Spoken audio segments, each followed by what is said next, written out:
안녕하십니까. 세상읽기 심리학자 김태형입니다. 여순항쟁 서울유족회 회장 이자원입니다. 네, 반갑습니다. 지난번에 여순항쟁에 대해서 네. 말씀을 잘 해주셨습니다. 네. 그래서 어떤 배경에서 뭘 목적으로 해서 발발한 항쟁인지 그걸 네. 이제 설명을 해주셨는데요. 네. 오늘은 네. 좀 진행 경과부터 네, 좀 한번 예. 살펴봤으면 좋겠어요. 네, 이제 네, 네. 자, 제주도에 가서 동족을 진압해라. 예. 그것도 나쁜 짓 한 동족이 아니라 예, 예. 통일 국가를 세우고자 일어난 분단에 반대하는 그렇습니다. 그런 의로운 백성들을 학살하라. 예. 이게 단호히 거부했죠. 예, 예. 그리고 이제 항쟁이 시작된 건데, 예. 자, 항쟁이 어떻게 진행됩니까? 항쟁이 이제 19일 8시에 14인지 연병장에 장병들이 전부 집합을 해가지고 네. 그 당시 이 상사급들이 주모자입니다. 아, 네. 항쟁의 주체 세력이죠. 그게 지창수, 정락현이란 두 사람이 주동인데, 뭐냐면은 거기서 이제 지창수가 상사지였어요. 근데 이 선임 상사인데 인사 담당을 했고 정락현 상사는 정보 담당이었는데 우수한 청년들이었죠. 20대. 근데 뭐냐면은 지금 우리를 제주도로 파병하려 하는데 동족을 상경할 수 없다. 네.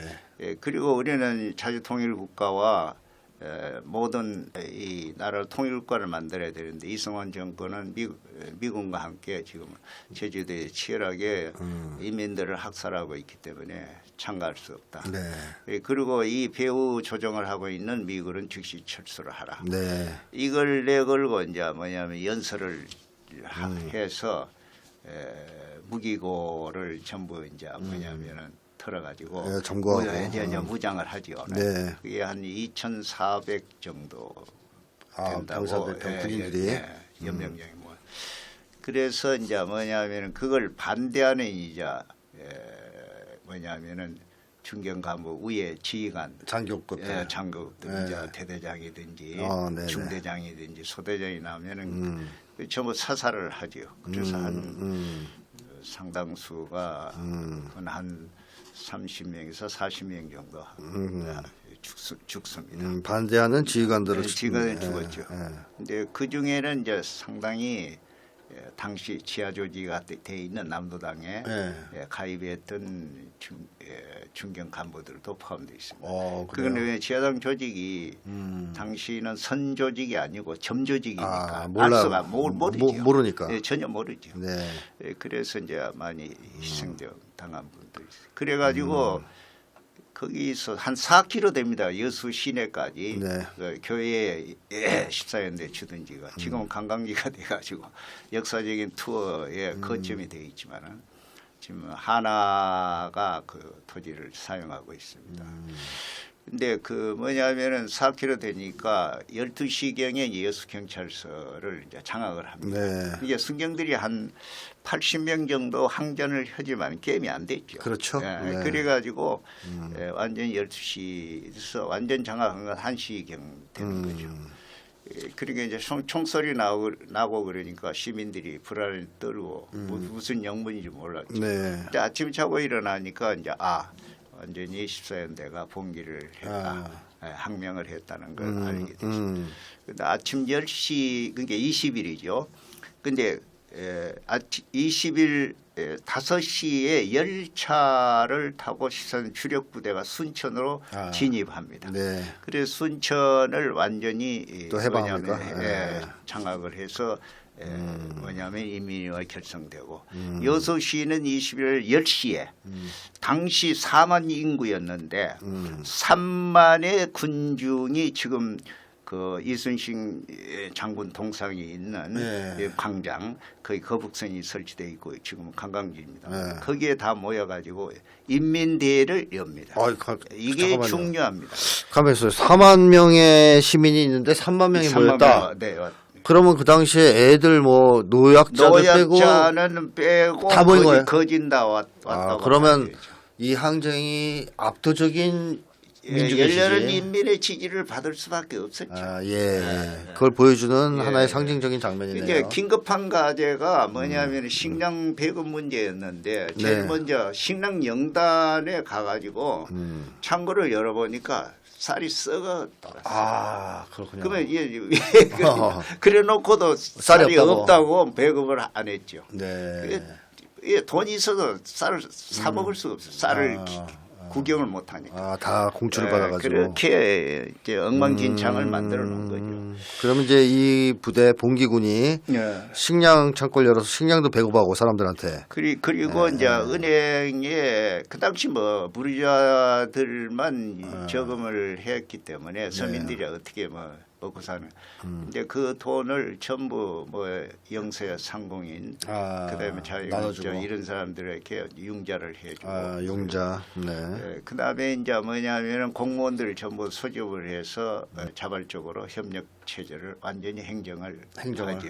그래서 인민대에서 이제 만들어진 게 인민위원회가 결성이 됩니다. 아, 네. 그래서 그 당시 이영기라는 훌륭한 일제시대 때 30년도에 일제 반항 독서 그룹을 만들어 가지고 이게 그때 여수시의 고등교육 기관이 유일한 고보 그래서 고등학교죠. 수산 전문학교가 우리나라에서 최초로 설립이 됩니다. 일제 외놈들이 그 만든 수산 고보 다닐 때에 참 빈농의 자식이었기 때문에 학비를 못 내 가지고 뭐 정학을 당할 정도로 어려운데 그 가운데서도 치열하게 독서회를 만들어서 지하조직을 만들어서 독립운동을 해서 형을 살고 나온 훌륭한 분이죠. 아, 네. 그분을 위원장으로 이제 선출을 하고 거기서 6개 항목의 인민결의대회가 합의를 봅니다. 거기서. 그 중에 이제 여러 가지 자주독립국가 건설을 이 시에서 행정에 많이 하면 인수, 그다음에 친일파 숙정, 완전한 토지 개혁, 그다음에 이제 중요한 것이 뭐냐면은 인민들의 생활을 갖다가 어떻게 안정시키냐, 그다음에 혼란을 방지하고 치안을 유지하고 하기 위해서 자치적인 이제 행정 조직 기관이 완전히 설립됩니다. 그러니까 통체적으로 날짜로 따지면 8일간에 걸친 20세기에 들어와서 콤미온이 제일 긴 콤문이 뭐냐면은 형성된 겁니다. 그러니까 쉽게 하면 자치정부, 자치정부가. 혁명정부라고 할 수 있겠는데요. 예전에 동학혁명 당시에 직강소, 그래서 민중들이 자치를 했죠. 맞습니다. 그 다음에 그 이후에 프랑스에서 노동자들이 아예 자치정부를 수립해서 싸웠던 이게 이제 파리 꼬민입니다. 파리 꼬민이 며칠간 존속됐습니까, 그러면? 파리 꼬민도 뭐냐면은 제가 자세가 한 6일 정도. 6일 정도. 그래서 그것보다 더 길게 8일간은 자치를. 그래서 민중자치기구를 만들어서 행정을 해서 정부를 만든 거예요. 그래서 통치를 한 겁니다. 근데 거기서 이제 가장 중요한 건 정통성이기 때문에 제2항목의 몽양여운형이 만든 인민공화국 그걸 열렬히 지지한다는 항목이 나옵니다. 이거는 뭐냐면은 지금 미군적이든 이승만은 전 국민이 반대하는 단독 정권에 수립된 정부이기 때문에 반대한다. 인적이 정통성이 없잖아요. 그런데 몽양이 만든 것은 전국에 145개의 인민위원회, 지금은 건준을 토대로 한 인민공화국이 만들어져 가지고 수립이 됐기 때문에 몽양은 자주통일국가를 건설을 지향했고 토지개혁도 했고 진일파 숙정도 완전히 내걸었기 때문에 통일체로 보고 열렬히 지지한다고 그렇게 주장을 합니다. 자, 몽양 여운정 선생이 이제 소위 이제 중도파로 불리는 분입니다. 그래서 이 항쟁의 성격은 뭐 좌우의 그 이념 대립이 아니고 그 민족 자주 통일국가 그렇습니다. 그다음에 이제 친일파 청산, 그렇습니다. 토지개혁 뭐 등등의 전 민족적 요구를 내건 항쟁이었다. 그렇습니다. 그런 정부를 지향했고요. 자, 이렇게 자치를 하면서 이 전통이 나중에 광주에서 또 광주 민중 항쟁 시기에 도시를 해방하고 네. 며칠간 자치를 하는 것으로 나타나지 않았을까 네. 싶습니다. 자, 이렇게 되자 이승만 정권이 가만히 있을 리 없었겠네요. 없습니다. 미군과. 그래서 이제 뭐냐면은 그 당시 국군이 5만이었습니다. 5만인이 있었는데 6개 연대 11개 대대 즉 5천 명의 군대 그러면 육군뿐만 아니고 해군과 공군 헬리콥터 그다음에 이제 양키들은 뭐 최신식 무기 그때 이제 MI 총이 나오죠. 예, 그 전에는 전부 일제시대 구식의 총이었죠. 예, 그 신식 MI 총하고 그 다음에 통신 장비, 예, 그 다음에 병참 모든 것을 동원했을 뿐만 아니라 그 당시 이 하우스만이라는 우리나라 현대사에서 이 하우스만은 유명한 사람이죠. 예, 절대적으로 이거는 뭐냐면 철두철미하게 연구를 해야 됩니다.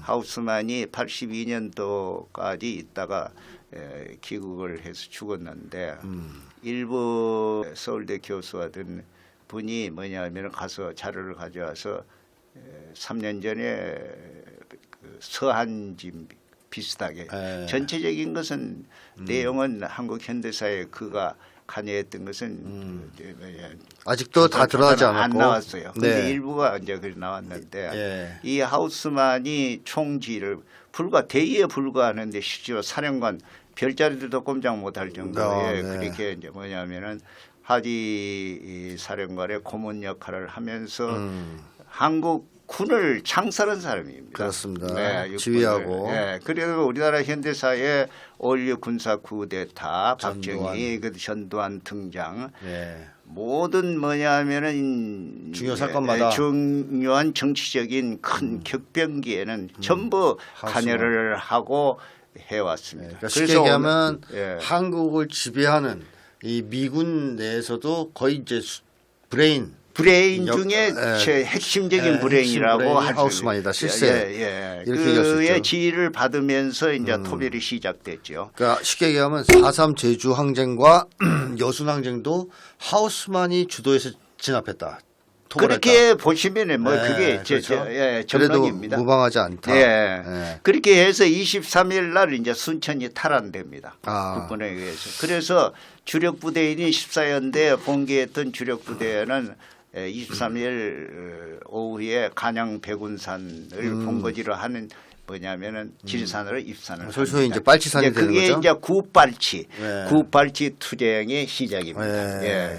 그리고 이제 그 입산할 때에 지역의 인민위원회 구성했던 간부들의 가족, 그다음에 그게 찬동하는 이제 청년들 이런 사람들이 상당히 많이 합세를 해서 입산을 하죠. 그래서 이제 지리산에서 이제 치열한 항쟁이 투쟁을 전개하고 그분들이 이제 소위 이제 굿발치라고 하는 분들. 굿발치입니다. 자, 근데 이때 이 하우스만이 군인들 그리고 경사 이상의 경찰들한테 즉결 처분권을 이승만이가 뭐냐면 국군에게는 소위 이상은 즉결 처분, 그다음에 경찰관은 경사 이상의 즉결 처분. 그렇게 명령을 남녀노소를 불문하고 빨갱이는 전부 다 죽여라.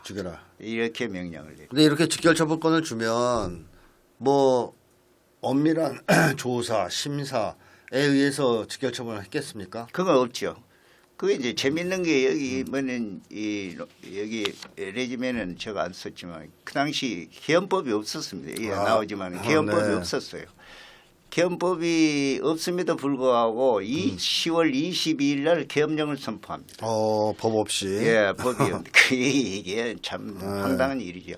그래 놓고 또 황당한 것이 두 번째는 25일 날 가기를 소집해서 추후 결정을 합니다. 사후. 다음 날 3일 후에. 그렇게 하면서 실정법을 위반하면서 그러니까 기본적으로 불법과 무법과 위법에 의해서 민중들을 갖다 학살했다. 직결처분을 하고 직결처분. 예를 들어 학신범이라 하더라도 공산당을 지지하는 학신범이라 하더라도 재판을 해야죠. 정식으로 뭐 조사 그렇죠. 과정을 그럼요. 통해서 재판을 통해서 뭐냐면은 계엄법이 선포됐다 계엄령 시대라 하더라도 네. 대법원까지 민간 재판까지 해부를 하는 이런 절차를 해야지 입헌제 공화제에서 합법성이 어느 정도 성립이 되는데 그런 걸 전혀 하지 않는 정말로 무법천지에 그러는 뭐냐면 학살을 지향합니다. 희생이란 말을 이것도 개념 문제인데 많이 씁니다. 이 정부에서는 법률 용어로. 그런데 희생은 있을 수 희생이라는 거는 뭐냐면은 희생이 아니죠. 국가가 일방적으로 폭력을 자행해서 학살한 거죠. 양민학살이죠. 예, 그러니까 학살이라는 용어가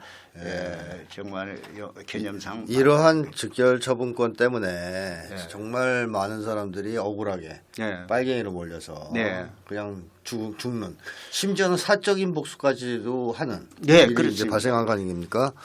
게다가 이 토벌대, 토벌대 주력 뭐 쉽게 하면 간부들 이런 사람들이 만주 간도 특설대 출신들 아닙니까? 예, 그렇습니다. 그러니까 쉽게 하면 친일파들. 예. 친일파들이 독립운동가들을 출신 군인들과 싸우는 그런 모양도 좀 띄었죠. 예. 그 간도 특설대 그러니까 20일 계엄령 선포할 때 사령관 이름이 김백일이라고 나옵니다. 난 이제 중장까지 한 분인데 간도 특설대에서 훈련 받았죠. 그러면 김백일뿐만 아니지요. 백선엽, 백인엽 동생 백인엽이 그다음에 원용덕이 그다음에 뭐 정일권 난 이제 738 그다음에 김종원이 뭐 이런 지강급들의 인물들이 전부 일제시대 때 헌병대 아니면 경찰관을 한 친일파들. 친일파들. 간도 특설대가 주동이 제일 많았죠. 그 박정희도 그 중에 하나였죠. 그러니까 결국 이승만 정권을 친일파 정권이라고 하는 것은 이런 것 때문에 그렇습니다. 친일파 정권이라고 하는 겁니다. 국군의 수뇌부를 거의 다 친일파로 꽉 채운. 채웠습니다. 이런 거죠. 역대 육군 참모총장 36명까지도 전부 만주군관 친일파. 네, 맞습니다. 이게 전혀 이 친일파 청산을 못해서 정통성이 결여되어 있는 정권이었죠. 자, 이러면 이렇게 친일파들은 당연히 자기들은 미군정에서만 살아남을 수 있는 만약에 자주통일국가가 수립되면 다 자기들은 죽은 목숨이다. 이렇게 생각할 거 아니에요, 이 사람들은. 그렇습니다. 그러니까 이 봉기를 아주 잔인하게 진압했을 것 같습니다. 그렇습니다. 얼마나 많이 이게 학살당했습니까? 자, 국방부 통계하고 전남도 통계는 11,131명으로 나와 있습니다. 공식적으로는 이거는 이제 공식 기록인데 실질적으로 행방불명이든지 공식 기록에 잡히지 않는 것은 28,000에서 3만. 그리고 실질적으로 이건 동부 육군에 걸친 학살 수지만은 동남 서부 전남 서부 지역 예를 들어서 모포든지 무안 신안 장성 그다음에 전부 임실 순창 고창 부안 그다음 지리산 줄기인 뭐냐면은 경상남도의 함안 거창 하동 진양 이런 지역까지 집어넣으면은 이게 전국적인 규모입니다. 어마어마한 학살이 시작됐죠. 학살이 시작이 됐는데 그게 정확한 통계에 잡히지 않고 있습니다. 그래서 지금도 대략 한 3만 정도가 학살됐다고. 지금도 뭐 진상규명이 다 안 된 상황인데요. 이 양민학살 문제는 일설에 하면 뭐 200만 될 거라는 설도 있고. 이승만이가 한국 전쟁 빼고 남쪽에서 한 게 일본 학자들은 한 250만 보고 있습니다. 일본 학자들이. 그 수가 가깝다고 봐야 되겠죠. 사실 그런 점에서 보면 히틀러는 이승만한테 아버지라 해야 됩니다. 그렇습니다. 그래서 뭐냐면 20세기 지도자 중에서 네. 자민족을 제일 많이 학살한 게 넘버원이 이승만입니다. 이승만입니다. 네. 이 정도의 학살을 한 사람은 없었죠. 예, 없어요. 그것도 자기 민족을. 예, 그렇습니다. 아주 뭐 끔찍한 학살자인데요. 예, 학살자입니다. 자, 지금 윤석열 정권은 이런 이승만을 국정 기조로 삼고 국부로 예, 모시려고. 국부로 삼으면서 그 이승만이가 추진했던 네. 정신적인 가치 자기들로 말라서 그다음에 네. 정책을 그대로 답습을 하고 있는 거죠. 네, 이승만이 예. 되고 싶은 것 같아요. 예. 윤석열도 예. 국민들을 죽이고 싶은 것 같습니다. 예. 자, 그렇게 되는 과정에서 1948년 예. 12월 1일에 예. 그 유명한 오늘날까지도 우리 한국인들을 옥죄고 있는 예. 국가보안법이 예. 만들어집니다. 그렇습니다. 예, 이때도 사실 뭐 국민들의 격렬한 반대가 있었지만 예. 어쨌든 이걸 이제 제정하고 예. 그러면서 또 국가보안법도 적용하고 예. 즉결처분법도 적용하고 예. 하면서 그냥 뭐 무자비한 만행을 예. 저질렀죠. 예. 양민들도 무차별적으로 학살했고요. 예. 이때 이제 예. 살아남은 유족들 분들이 계실 텐데 예. 그분들은 어땠습니까? 연좌제라는 게 이제 치열하게 이제 작용을 합니다. 연좌제가 80년대까지 있었죠. 예, 법에. 80년에 이제 전두환에 의해서 이제 일단 제도적인 면은 폐지가 되는데 실질적으로 온전됐죠. 그렇죠. 지금도 마찬가지입니다. 맞습니다. 예. 그래서 뭐냐면은 저는 아버지, 큰아버지, 사촌 형님, 고모, 고숙에 8분이 학살당했습니다. 아이고, 그렇습니까? 예. 그런데 이제 저도 뭐냐면은 연좌제 때문에 61학번인데 한일회담 반대 투쟁도 치열하게 했기 때문에 체포령이 나오고 그래서 3개월간 피신을 하고 계엄령 해제에 따라서 이제 체포령도 해제되고 그래서 제가 일본으로 한국에서는 활동을 할 수 없다. 나는 이 나라에서 떠나야 되겠다. 그래서 이제 일본으로 밀항을 했습니다만 또 일본 가서도 군사정권 반대 투쟁을 하는 바람에 저한테는 여권도 주지도 않았어요. 저도 올 생각도 안 했고. 찍혔죠. 그래서 이제 뭐냐면은 27년 만에 문민정권 정치범 제1호로서 제일 높고 그래서 이제 조용히 왔는데 그때 이제 대대적으로 좀 보도를 하려고 하는 것을 못하게 했어요. 5.18에서도 그런 많은 분들이 학살당했고 우리 민중들이 그다음에 지금도 정치가든지 노동자들이 아직도 형무소에 많은 사람들이 고생을 하고 있는데 절대 보도하지 말라고 그래서 이제 조용히 왔다 갔다 하다가 특별로 만들기 위해서 서울유족회를 만들고 그래서 언제 만드신 겁니까 서울유족회? 2009년 19년 2019년 7월 4일 날 결성했습니다. 뭐 회장님 말고도 수많은 유족들이 계실 거 아닙니까? 네, 그렇죠? 그렇습니다. 이분들이 연좌제로 인해서 끊임없이 박해받고 뭐 고생을 엄청나게 많이 하셨을 것 같습니다. 뭐 예를 들면 군대 이런 데 못 갔잖아요. 군대는 저는 이제 진급이 안 되잖아요. 연좌제가 그렇죠. 그부합니다. 육군사관학교에 이제 모르는 이세들 중에 공부를 잘해가지고 육군사관학교를 시험을 보지요. 연좌제 같은 건 생각도 않고. 근데 합격을 하죠. 이제 필기시험에는. 근데 면접에 재미있는 일화가 있어요. 우리 고향에 우리 옆집에 있는 후배 아이인데 내 동생처럼 얘기했는데 강주 1고를 다녔죠. 근데 이제 육군생활학교 합격을 했어요.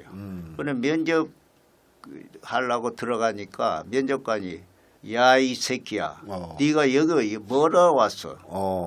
빨리 이제 나가라. 우리가 금오도 섬이거든요. 이어수 앞에 지금 관광지에 빨리 섬으로 내려가.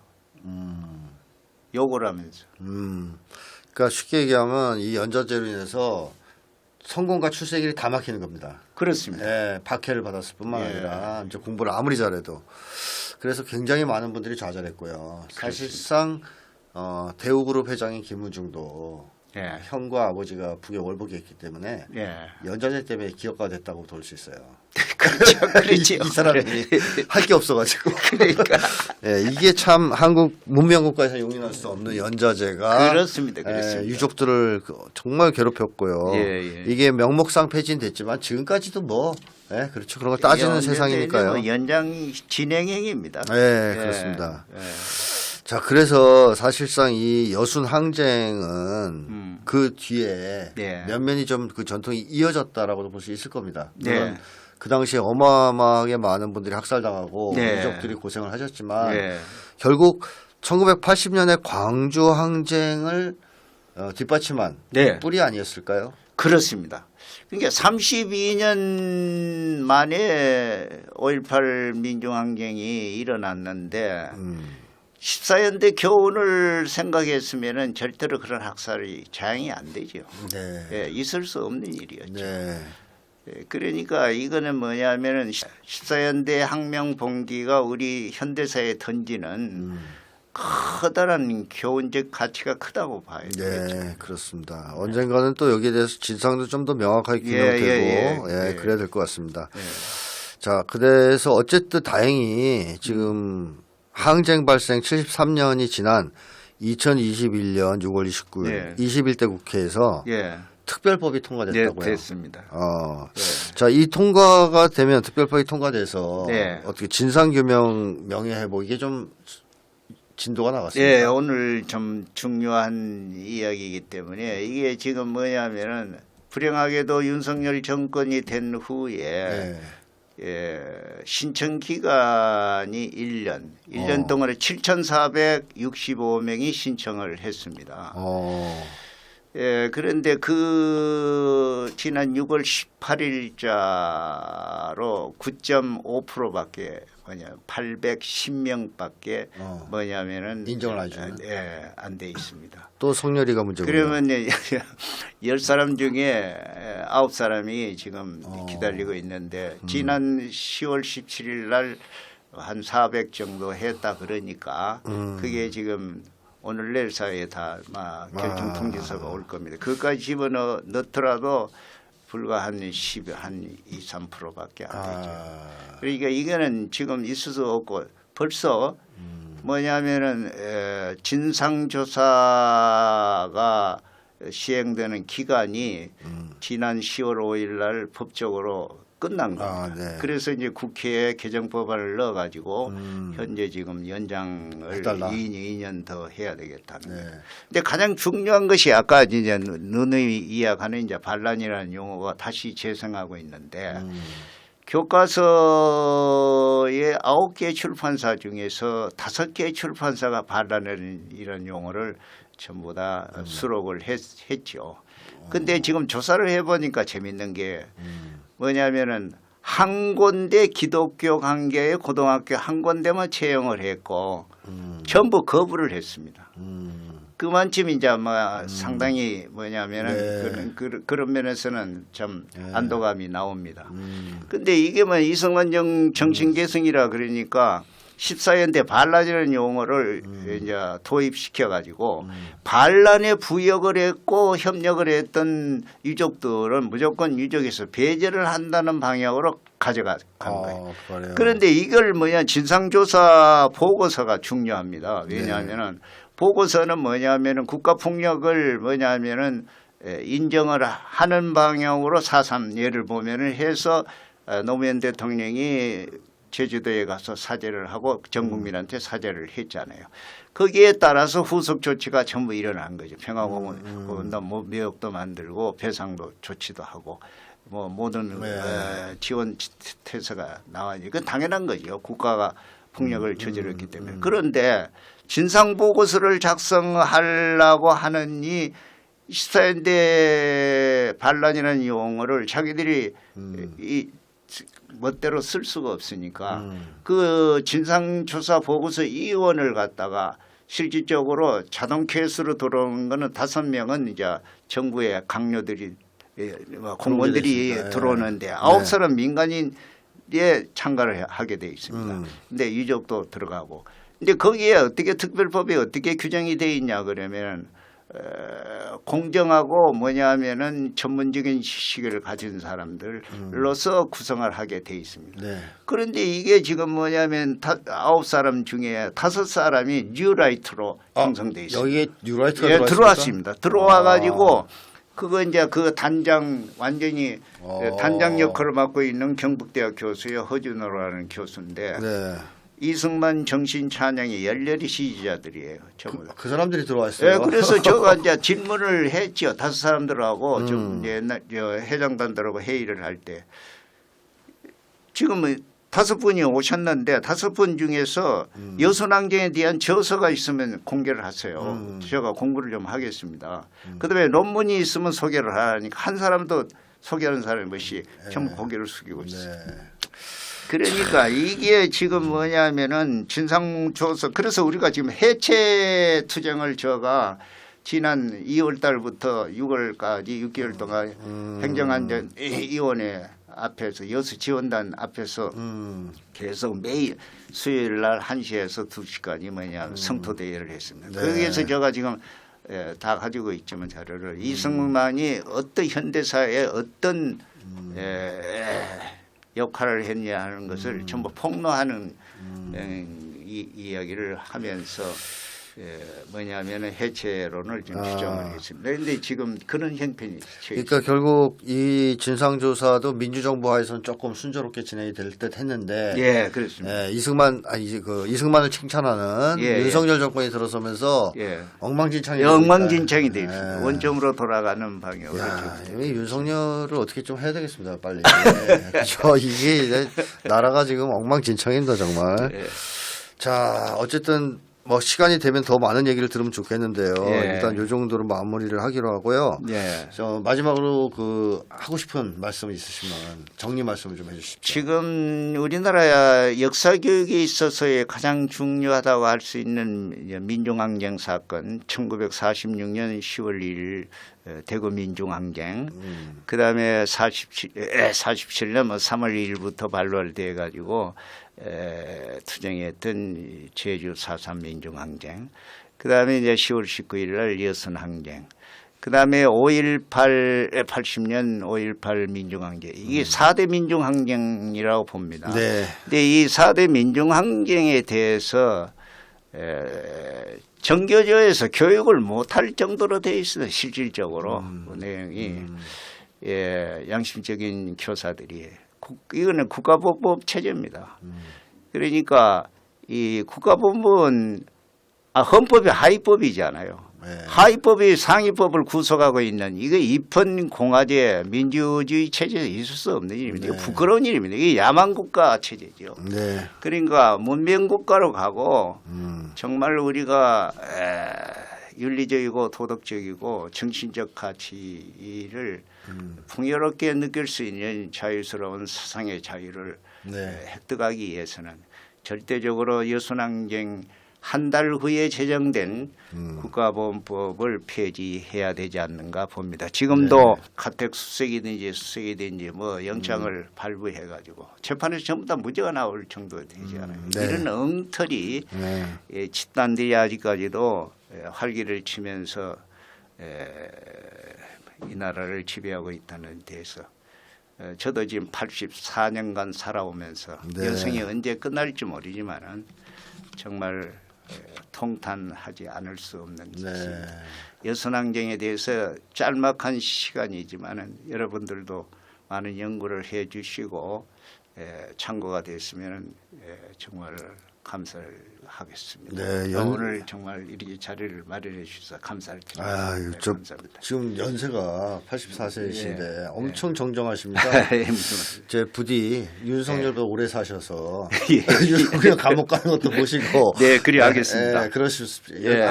머지 않았다고 봅니다. 지금 뭐 한 90%는 왔지 않나 보니까. 좋은 결과 보고 이렇게 하셨으면 좋겠습니다. 자, 오늘 출연해 주셔서 감사합니다. 이걸로 마치겠습니다. 감사합니다.